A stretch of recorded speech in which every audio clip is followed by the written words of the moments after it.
Hello, and welcome to the Tea Leaves Podcast, where we bring Asia to you through conversations with the people whose lives and work are shaping the Indo-Pacific region. I'm Rexon Yu, Managing Partner at the Asia Group. And I'm Sherry Yan, anchor for Bloomberg Television's Daybreak Asia and Daybreak Australia. Today, we are pleased to welcome Ambassador Yoon, good friend, colleague, mentor in many ways. Joe served as U.S. Special Representative for North Korea policy from October 2016 to May of 2018, and previous to that as U.S. Ambassador to Malaysia from 2013 to 2016. And today we're lucky to work with him at the Asia Group, where he is the senior advisor. During his distinguished career in the U.S. State Department, Ambassador Yoon led efforts to normalize relations with Myanmar under the leadership of Aung San Suu Kyi and served across Northeast and Southeast Asia. Joe, let's get started. Thanks so much for joining us today. It's a real pleasure to have you.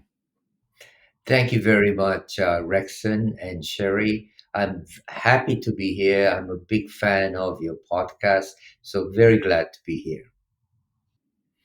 Well, Joe, the timing couldn't be better. We are fresh off the news of the South Korean election results, where the former prosecutor general, Yoon Suk-yeol, eked out a narrow victory to be and is now president-elect. He is the conservative candidate, a member of the People Power Party, and he defeated the Liberal Democratic Party candidate Lee Jae-myung. Perhaps just a first question on basics here, Joe.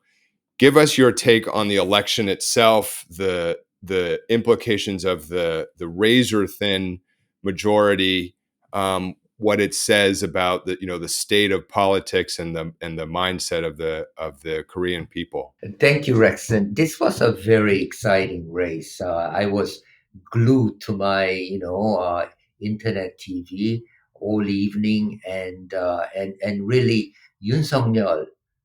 By the way, he's a distant relative, but of course, my views are completely unbiased as usual.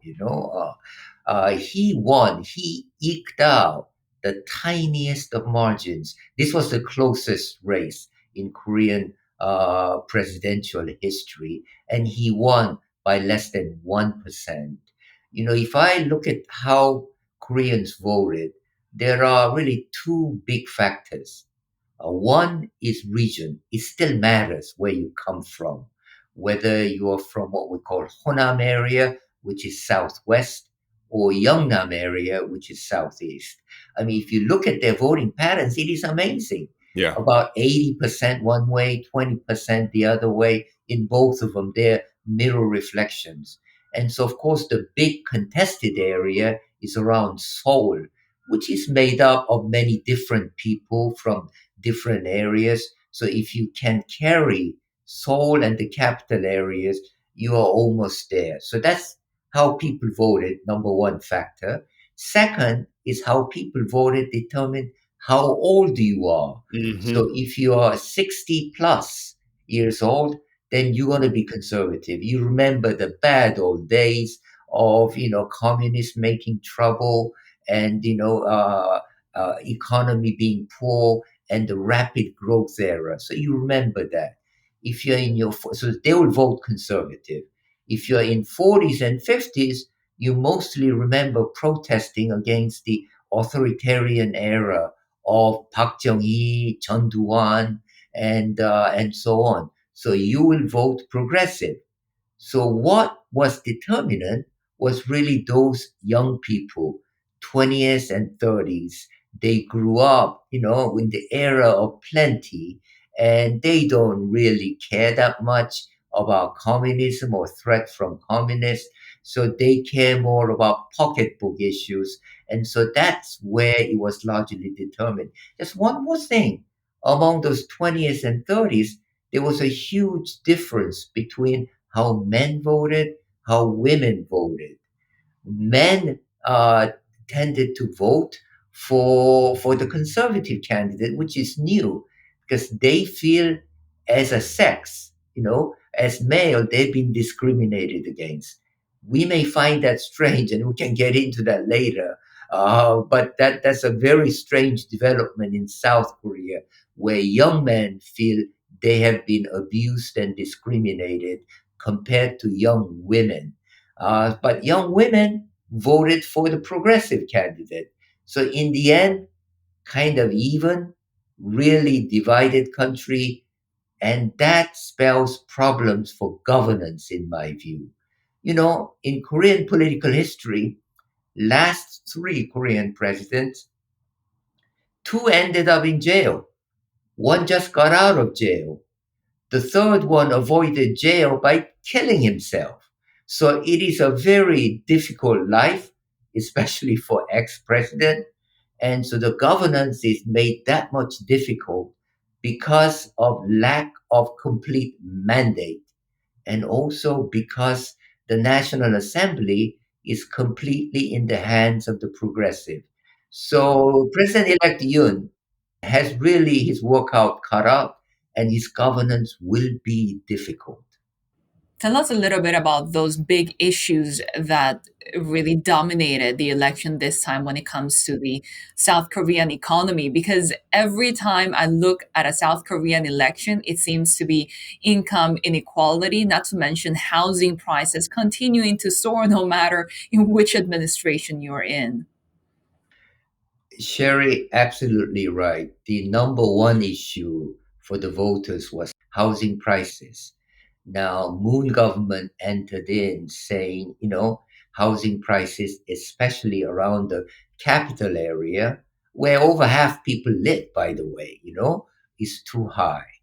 So they tried putting on taxes on capital gains and also on higher property tax.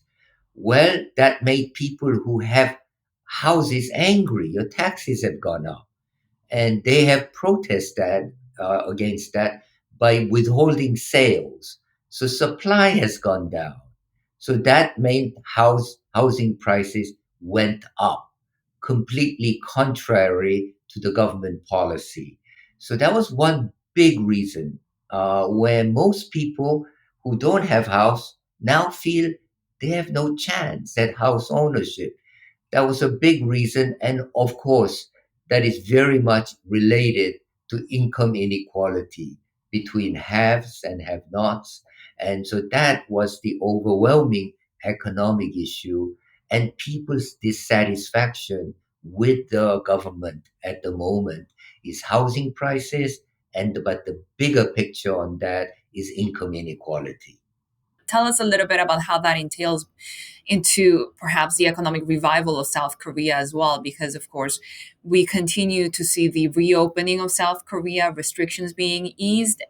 How did the two candidates, Yoon Suk-yeol and Lee Jae-myung, really differ when it comes to perhaps more business-friendly policies as well?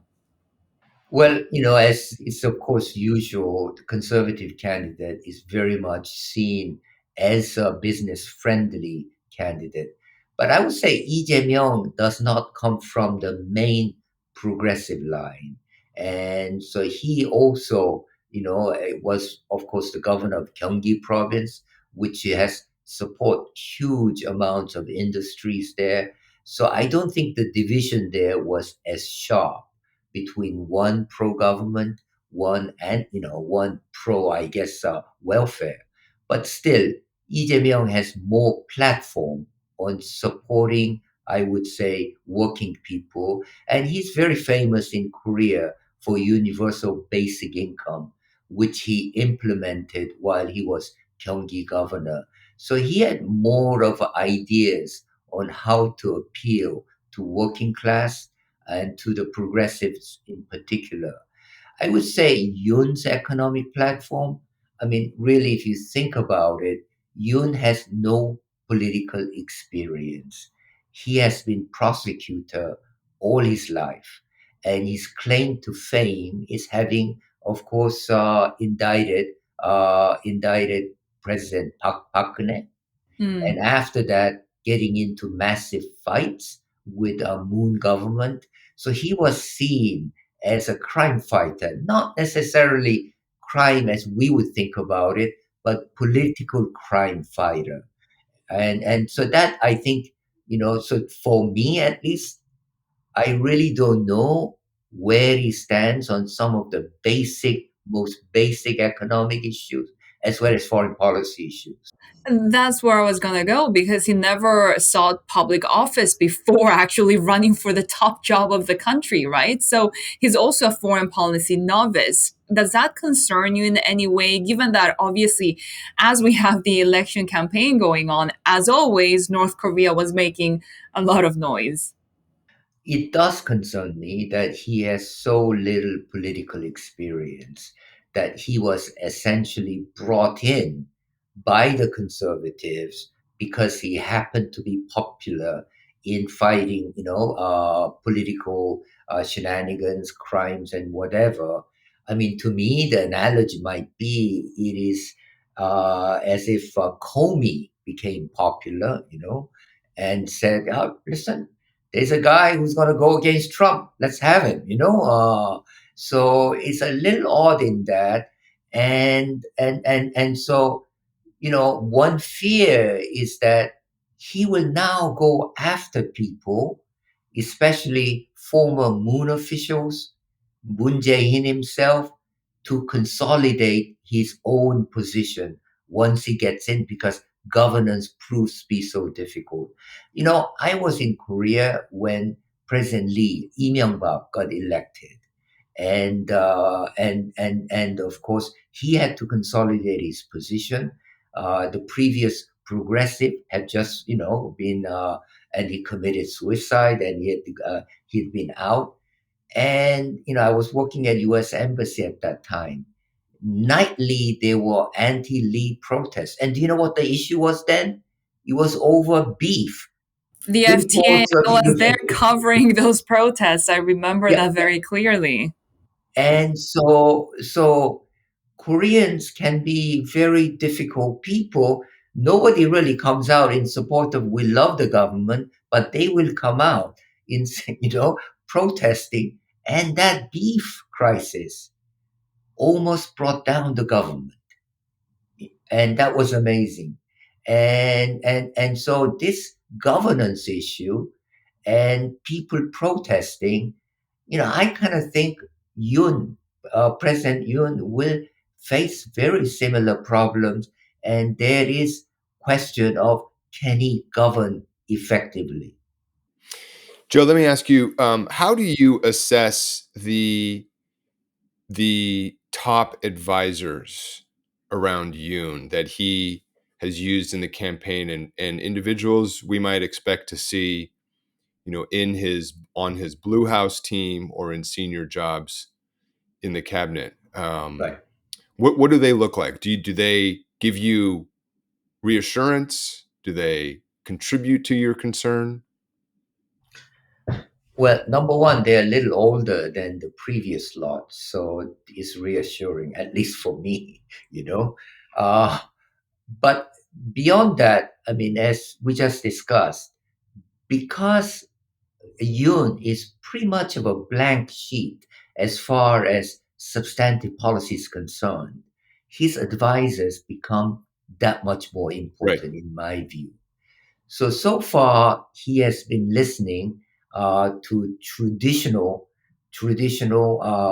conservative advisors, people like, for example, Park Jin on foreign policy, Kim Song Han on foreign policy, and those two are well known to us, to American diplomats, as well known outside. And so current betting is that Kim Song Han, who used to be vice foreign minister, but also quite a prominent scholar of US Korean relations in Korea University, he will be the national security advisor. That's the kind of what I'm hearing. And Park Jin, who was, in the government for a long time. He was started as a diplomat, but he turned to politics. That he will be foreign minister. So those are very steady hands. And then on defense side, I'm sure he will have a former general as minister of defense, and so they are all steady hands. Now, what worries me is that if domestic situation becomes very difficult to govern, typically presidents turn to foreign policy because that's easier to manage. They have much more leverage, much more authority in foreign and security policy. So, when he then tells the professionals too much of his own ideas, which may be good, which may be not, there is a bit of a risk. Yeah. Maybe if we can pivot to foreign policy, because a big agenda and obviously key for the United States. Let's start with North Korea. And you have experience managing U.S. South Korea relations, but you've also dealt extensively directly with North Koreans over the years, Joe. What's your anticipation on initial framing perspective for Yoon once he's sworn in May regarding North Korea, what the posture he would take? And then second, how should we think about what North Korea will do in reaction to this election outcome? Um, you know, um, North Koreans, even if I say so myself, are a strange lot. And so much depends on North Korean attitude towards South Korean president. And I have no doubt North Koreans wanted a progressive president. They work a lot easier with a progressive president. And the key difference in South Korea between progressive president and the conservative president is they both want to engage North Korea, but progressives are willing to kind of swallow humiliation, give more money, while conservatives are less willing to do that. And that's to me is a key difference. So you've seen President Moon, despite North Koreans saying, hey, we don't want to talk to you, we don't want to talk to you, why don't you go away? We only want to talk with the US. Despite that, President Moon just saying, we still want to talk, and so on. Now, conservatives at certain point will get sick of that and say, you don't want to talk? All right. It makes no difference to us. And they will adopt a tough line. Now, as far as President-elect Yoon is concerned, he has already adopted a very tough attitude towards North Korea, which is the traditional conservative position, which is one, you got to agree to denuclearization. If you don't do that, we have nothing for you. So in that sense, he's a lot closer to traditional Washington position. So I really don't see this cycle ending up well. To me, it's going to end up with a provocation, Yeah. and then we're back to bad old days. What concerns me about something you said earlier as well is that if domestic politics is not going well, then presidents tend to turn to foreign policy because they have more authority there. Then that sort of implies that we could see a more aggressive stance towards North Korea, which we've already seen with Yoon Suk-yeol talking about backing the potential option of a preemptive strike against North Korea. But also, South Korea's positioning against China. We saw in the Moon Jae-in administration, they've been a little bit more careful about not really about towing the line with China. But we've already heard from Yoon that he would still agree to more deployments of the THAAD missile system. So, do you expect friction there too if things don't go as well as planned in the domestic side of things? Yeah, I think this is where what we talked about risks of Yun playing foreign policy, security policy for domestic political gains comes into play. I'm sure if he left to people, who are steeped in all these issues, they will be much more cautious. I mean, let's be realistic. For South Korea to bring in another batch of THAAD is completely unrealistic. It's not going to go down well with anyone. I would, if I was in the State Department or in the government now, I would say, hey, hold on, don't rush it too much. It's unrealistic. So he needs to tone down his rhetoric. Joe, related to these questions, let me ask you. I think there's clearly an expectation among some that President-elect Yoon will shift away from a sort of balancing approach to the United States and China that we have seen in some respects with President Moon, and to uh, be prepared to be a bit more squarely sort of working with us on a number of initiatives, and a little less reticent to take positions or to adopt policies that might uh, raise some friction in Beijing. Do you agree with that? I agree completely that in terms of his policy outlook, President Yoon will be much more accommodating to Washington's ambition in Indo-Pacific, including Washington's views on China, Washington's views on nearby areas, South China Sea, and also getting closer to Japan, which is what Washington wants. I agree completely with that.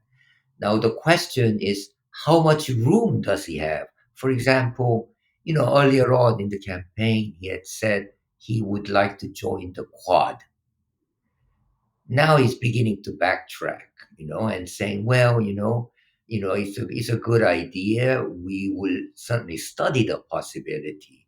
So it's a different rhetoric, or different, position once you're in actually power.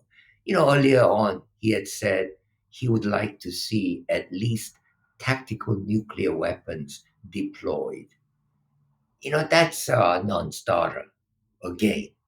And so we need to kind of, go through what is realistic, what is not realistic. But what is realistic is sympathy. He's much more sympathetic on Washington's views on China.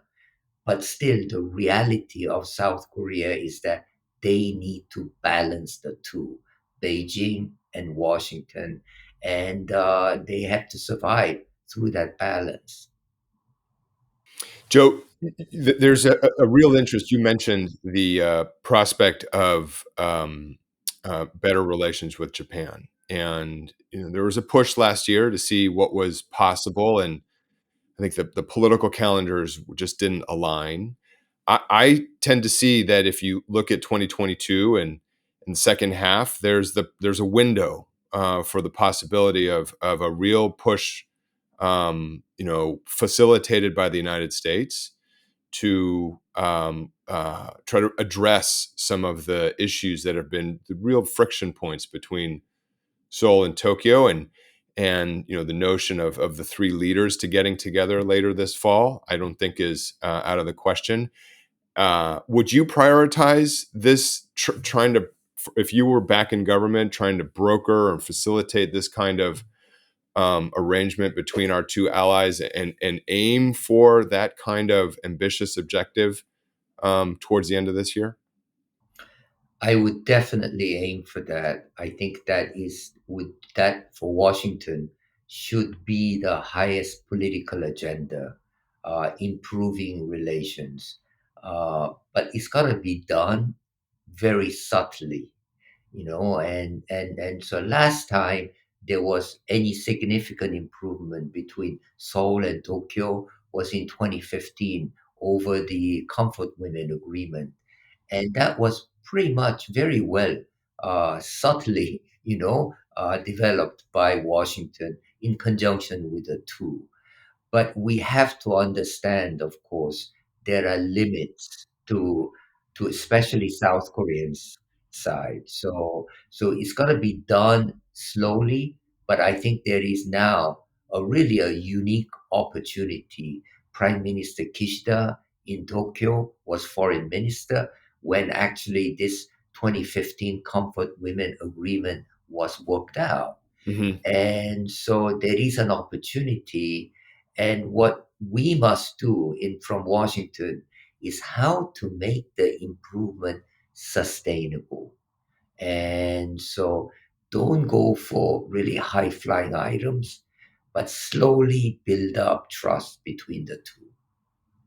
Yeah, I think just last night, first thing in the morning in Asian time, Prime Minister Kishida was saying that he was hoping for unhealthy Japan South Korea ties are key for peace and prosperity.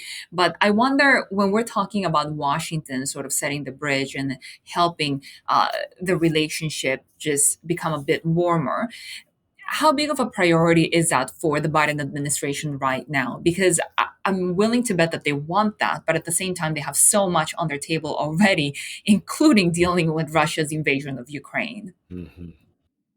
I think, Sherry, obviously at very high levels, whether you're President Biden or Tony Blinken or Jake Sullivan, you are consumed with Ukraine.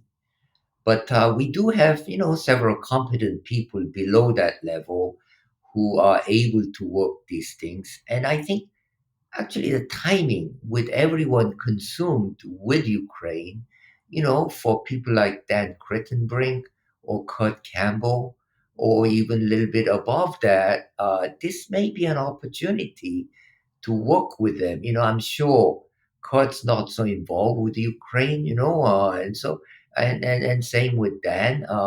So for them, they are the ones who have to push this. And so I do think this is an opportunity. And and remember that I would say the highest goal of the Biden foreign policy is bringing together solid alliance relationships, and the weakness in Seoul and Tokyo relationship has been debilitating over the last 5, 10 years. And so this to me should be the center, but quiet center, not so much, publicity brought in, part of our Indo-Pacific policy. Yeah, I mean, it seems to me, Joe, that your point about Yoon kind of pulling back slightly related to his view of South Korea's role with the Quad. There's an interrelationship between how we might envision South Korea interacting with the Quad or with Quad initiatives, and finding a more healthy South Korea Japan relationship. The two impact each other, and so I share your hope for this fall, and I think it may frankly help open up opportunity in how South Korea can participate, if not in the Quad formally, at least in the near term, then in initiatives that the Quad is pursuing. For example, in technology. Yeah, I would imagine South Korea can and have participated in what we call Quad Plus. They would be the plus element, with countries like Vietnam, Singapore, and so on technology issues, on COVID, global health issues, on climate issues. And I think that should be enough, and really formally join Quad.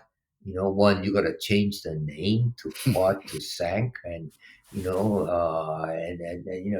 so I would say it should be enough that they participate, but we ought to concentrate more on basics of alliance diplomacy. Ambassador Yoon, tell us a little bit about South Korea's role when it comes to the Russian invasion of Ukraine, especially as it pertains to perhaps the stance on North Korea as well. Sure, it's a very interesting debate that's happening, in South Korea right now on what the whole Ukraine situation means for Korean Peninsula. So for North Korea, of course, it makes denuclearization that much more difficult. Ukraine gave up nuclear weapons in 1994. In fact, Ukraine signed what's called Budapest Memorandum with US, UK, and Russia, saying that these three countries would guarantee security of Ukraine if they gave up nuclear weapons. So for North Korea, they're saying, listen, see what's happening to Ukraine? If we give up nuclear weapons, that will be us. So it makes it that much more difficult. Now, for South Korea, there is an added problem because one of the scenarios that we always talk about for North Korea is a collapse of North Korea. If there is a military coup or revolution, then the assumption is that South Koreans and US would go up to kind of unify the country. But Ukraine example shows that it could be taken over by China, become part of China. And so this has also kind of revved up anti-Chinese sentiment, and especially because these sentiments have been kind of going up for a while. During the Winter Olympics, I don't know whether you saw it, apparently Chinese showed all the ethnic groups within China, and one of the minority groups was Korean. So Koreans are saying, we're not a minority, we are our own country. And so there is big issues, divisions concerning Ukraine. For the conservative candidate who just won the election, he's saying, look at Ukraine. We have to rely on strong deterrence, more defense, while the progressive one saying, look at Ukraine. We better be nice to China, you know? When we talk about South Korea's foreign policy, not surprisingly, we very much focus on South Korea, Washington, South Korea, Tokyo, as well as Beijing. Are there any other relationships that you think would help this new administration if they prioritize, if they strengthened during the next 5 years? I think my experience is that South Korean kind of foreign policy, security policy, is dominated by number one, North Korea. I mean, that's just a all-consuming issue, and then secondarily, ambitions of China, and obviously then thirdly, Japan. So that's a they. I don't think they have space to look way beyond the region.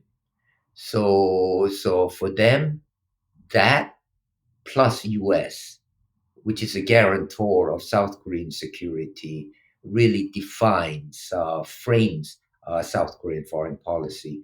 Now, to be a partner of the US, and we've insisted that they help us out, for example, in Southeast Asia, in ASEAN regions. They help us out in value diplomacy, democracy, human rights. And the South Koreans have consistently done that. Look at their position in Ukraine or their position in Myanmar. Also, although they don't really care about those issues, they will come along. Same thing with humanitarian assistance and so on. But their bread and butter issues are really regional. And so for them, for the United States, I think they will work with us as as a friend, as an alliance partner on South China Sea issues, Myanmar issues, Ukraine issues, and so on, climate issues. But what they will insist is that they have a say on North Korea policy issues. Joe, it's terrific to welcome you back to the podcast. Thank you so much for joining us today for a timely and very substantive conversation as we look and anticipate, what the future holds for the next South Korean administration. Thank you again. Thank you. Very good being with you. We really appreciated your insights, and thank you to our listeners. Please be sure to rate and follow us on Apple Podcasts, Spotify, or wherever you get your podcasts. You can also access the full video of our conversation on the Asia Group's YouTube page. We'll see you next time on Tea Leaves.